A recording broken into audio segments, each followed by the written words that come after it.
ప్రపంచమంతా ఒక అస్థిరమైన యుద్ధకాలంలో కొట్టుమిట్టాడుతోంది. ఈ పరాభవనామ సంవత్సరాన్ని యుద్ధనామ సంవత్సరంగా మార్చబోతోందన్న భయం నెలకొంది.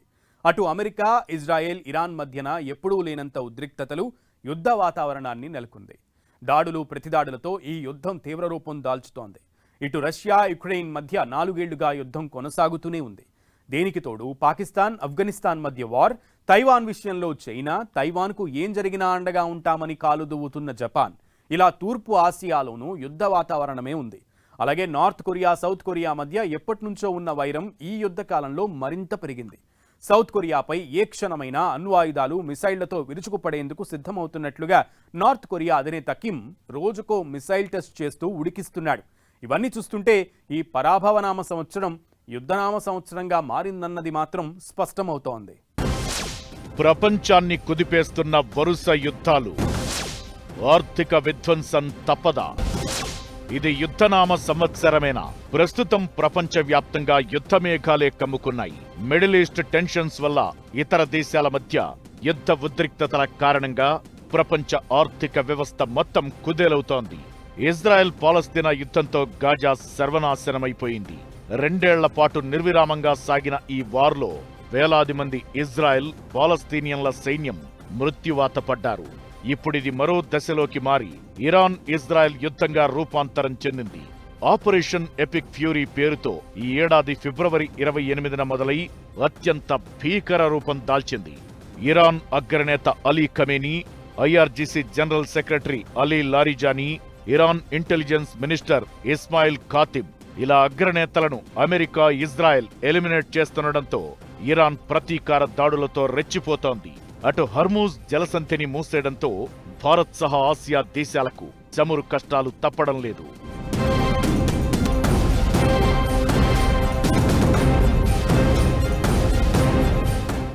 రష్యా, యుక్రెయిన్ మధ్య 4 ఏళ్లవుతున్నా యుద్ధం ఆగడం లేదు. అతిపెద్ద దేశంగా ఉన్న రష్యాతో చిన్న దేశంగా ఉన్న యుక్రెయిన్ నాటోలో చేరిక విషయంలో మొదలైన రగడ చినికి చినికి గాలివానలా మారింది. డాన్బాస్ ప్రాంతం యుద్ధభూమిగా మారి 2 వైపులా సైనిక, ఆస్తి, ఆర్థిక నష్టానికి కారణమైంది. అటు ఆఫ్ఘనిస్తాన్, పాకిస్తాన్ మధ్య సరిహద్దు గొడవలు ముదిరాయి. ఒక దేశంపై మరో దేశం డ్రోన్లు, మిస్సైళ్లు, యుద్ధ విమానాలతో దాడులు చేసుకునే స్థాయికి చేరాయి. సరిహద్దుల వెంట ఉద్రిక్తతలు కొనసాగుతూనే ఉన్నాయి. వందల మంది సైనికులు ఇప్పటికే మృత్యువాత పడగా 2 దేశాల సరిహద్దుల వెంబడి ఉన్న గ్రామాల్లో ప్రజలు బిక్కుబిక్కుమంటూ కాలం వెళ్లదీసే పరిస్థితులు తలెత్తాయి. ఇటు తూర్పు ఆసియాలోని చైనా, తైవాన్, జపాన్ మధ్య ఉద్రిక్తతలు కూడా రోజురోజుకి పెరుగుతున్నాయి. తైవాన్ ఎప్పటికైనా చైనాలో అంతర్భాగమని వితండవాదం చేస్తున్న జిన్పింగ్ తైవాన్ చుట్టూ చైనా యుద్ధ విమానాలతో విన్యాసాలు చేస్తుండడం, మరోవైపు తైవాన్ రక్షణ బడ్జెట్ను పెంచుకుంటూ సమరానికి సయ్యన్న సంకేతాలివ్వడంతో ఈ ప్రాంతంలో టెన్షన్స్ పెరుగుతున్నాయి. తైవాన్పై దాడి చేస్తే అది జపాన్ ఉనికికే ప్రమాదమని, అప్పుడు తమ సైన్యం జోక్యం చేసుకోక తప్పదంటూ జపాన్ చేస్తున్న హెచ్చరికలను జిన్పింగ్ సర్కార్ సీరియస్ గా తీసుకుంటోంది. అంతేకాదు, జపాన్ తన సొంతంగా తయారు చేసిన టైప్ 12 లాంగ్ రేంజ్ మిసైళ్లను తైవాన్కు దగ్గరున్న కుమామోటో ప్రాంతంలో మోహరించింది. దీంతో ఏ క్షణాన ఏం జరుగుతుందోనన్న టెన్షన్స్ పెరుగుతున్నాయి. దీన్ని మందుగుండును నింపిన పీపాతో పోల్చుతున్నారు. ఇప్పుడు ఇరాన్ది ఎప్పుడైతే ఈ సమసిపోతుందో అప్పుడు బహుశా క్యూబా మీద ఫోకస్ చేయొచ్చు. కానీ ఈసారి కొంచెం జాగ్రత్తగా ఉంటారు. చైనా భయపెడుతూ ఉంటుంది, మధ్యలో నార్త్ కొరియాని వాడుకుంటుంది దానికి వీలుగా. యాక్చువల్గా నార్త్ కొరియాకి జపాన్ మీద పెద్ద ఇంట్రెస్ట్ ఏమీ లేదు, వాళ్ళకి కాన్ఫ్లిక్ట్ ఆఫ్ ఇంట్రెస్ట్ ఏమీ లేదు. వాళ్ళకి సౌత్ కొరియాకి ఉంది. సౌత్ కొరియాని తన దేశంలో విలీనం చేసుకోవాలని చూస్తుంది. కానీ సౌత్ కొరియా లో అమెరికా ఉంది కాబట్టి అమెరికా మీద ఫైర్ చేయకుండా ఇటు జపాన్ పక్కన ఓపెన్ సీస్ లో ఫైర్ చేస్తుంది. ఇక north Korea versus south Korea మధ్య కూడా యుద్ధ పరిస్థితులే తలెత్తుతున్నాయి. దక్షిణ కొరియాపై ఎప్పటికైనా పై చేయి సాధించాలన్న తపనతో ఉన్న ఉత్తర కొరియా అధినేత కిమ్ జోంగ్ ఉన్ గత కొన్ని వారాలుగా వరుసగా మిస్సైళ్ల టెస్టులను చేస్తూ కవ్వింపులకు దిగుతున్నాడు. మరీ ముఖ్యంగా దక్షిణ కొరియా, అమెరికా సంయుక్త సైనిక విన్యాసాల వేళ ఉత్తర కొరియా ఒకేసారి 10 బాలిస్టిక్ మిస్సైళ్లను సీ ఆఫ్ జపాన్ వైపు ప్రయోగించి వార్ సిగ్నల్స్ పంపింది. దీంతో అటు సౌత్ కొరియా, దానికి మద్దతిస్తున్న అమెరికా భగ్గుమంటున్నాయి. ఉత్తర కొరియా హద్దులు దాటి అణ్వాయుధాల సమీకరణ పరీక్షలకు దిగితే భారీ మూల్యం చెల్లించుకోవాల్సి ఉంటుందని అమెరికా చెప్పడం, ఐ డోంట్ కేర్ అంటూ కిమ్ దాన్ని పెడచెవిన పెట్టడంతో ఈ దేశాల్లో ఎప్పుడేం జరుగుతుందో తెలియని పరిస్థితి నెలకొంది. వీటికి తోడు థాయిలాండ్, కంబోడియా, ఇథియోపియా, ఎరిట్రియా మధ్య పెరుగుతున్న ఉద్రిక్తతలన్నీ ఈ పరాభవనామ సంవత్సరాన్ని యుద్ధనామ సంవత్సరంగా మార్చుతున్నాయనేందుకు ప్రబల నిదర్శనంగా నిలుస్తున్నాయి. యుద్ధం ఎప్పటికైనా వినాశనమే. ఇది గత చరిత్రలు చెప్పిన సత్యం.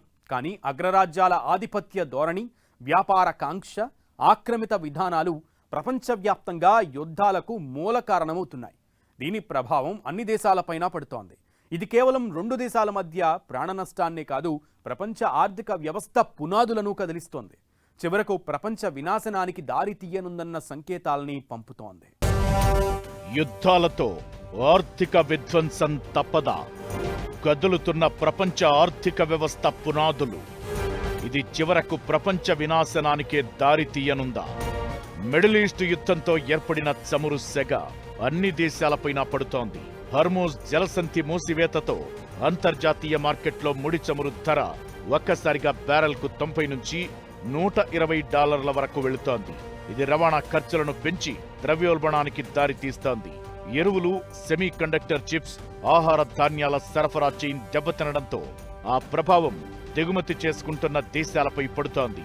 ఈ యుద్ధాల ఎఫెక్ట్ స్టాక్ మార్కెట్లపై ఎప్పుడూ చూపనంతగా బేర్ ట్రెండ్ను క్రియేట్ చేస్తోంది. వారం మొదలవడం ఆలస్యం. బ్లడ్ బాత్ల ట్రెండ్ కామన్ గా మారిపోయింది. గోల్డ్, సిల్వర్ రేట్లలో హెచ్చుతగ్గులు ఏర్పడుతున్నాయి. డాలర్తో రూపాయి మారకం విలువ ఆల్ టైమ్ కనిష్టానికి పతనమవుతోంది.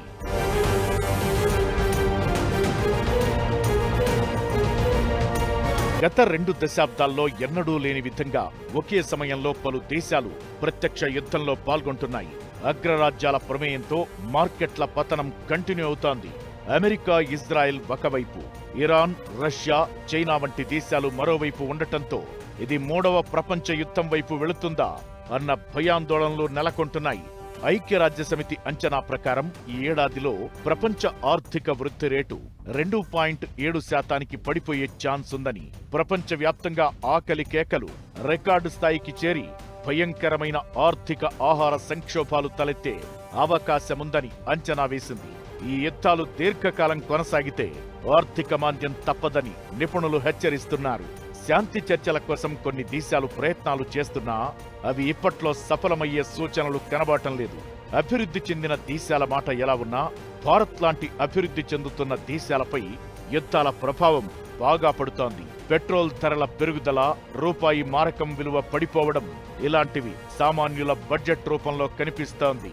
ప్రపంచ చమురు సరఫరాలో 20% వాటా ఉన్న హర్మూజ్ జలసంధి వద్ద యుద్ధ వాతావరణం నెలకొనడం అతిపెద్ద దెబ్బగా చూడాలి. ఈ ఎఫెక్ట్ రవాణా ఖర్చులు, హోటళ్లు, రెస్టారెంట్ల నిర్వహణ, ఇంటి అవసరాలకు వాడే గ్యాస్ పైన పడింది. వీటి నిర్వహణ ఖర్చులు పడి అవి కస్టమర్ల జేబుల్ని ఖాళీ చేస్తున్నాయి. ఇది ఇలాగే కొనసాగితే పాలు, కూరగాయలు, నిత్యావసరాలు ఇలా అన్నింటి ధరలు ఆకాశాన్నంటుతాయి. ప్రజల కొనుగోలు శక్తి పడిపోయి మార్కెట్లు మందగించి ఆర్థిక వృద్ధి రేటు కుదేలై నిరుద్యోగం తాండవించే అవకాశాలు లేకపోలేదని ఆర్థిక నిపుణులు ఆందోళన వ్యక్తం చేస్తున్నారు. 2026 ఖచ్చితంగా ఒక పరీక్షా సమయం అనేది ప్రపంచవ్యాప్తంగా వ్యక్తమవుతున్న అభిప్రాయం. ఈ యుద్ధాలు త్వరగా ముగియకపోతే ప్రపంచం మరో మహామాంద్యంలోకి వెళ్లే ప్రమాదం పొంచి ఉంది. యుద్ధం ఎప్పుడూ ప్రపంచ వినాశనానికి, ఆర్థిక సంక్షోభాలకేనని మరోసారి ఈ పరిస్థితులు గుర్తుకు తెస్తున్నాయి.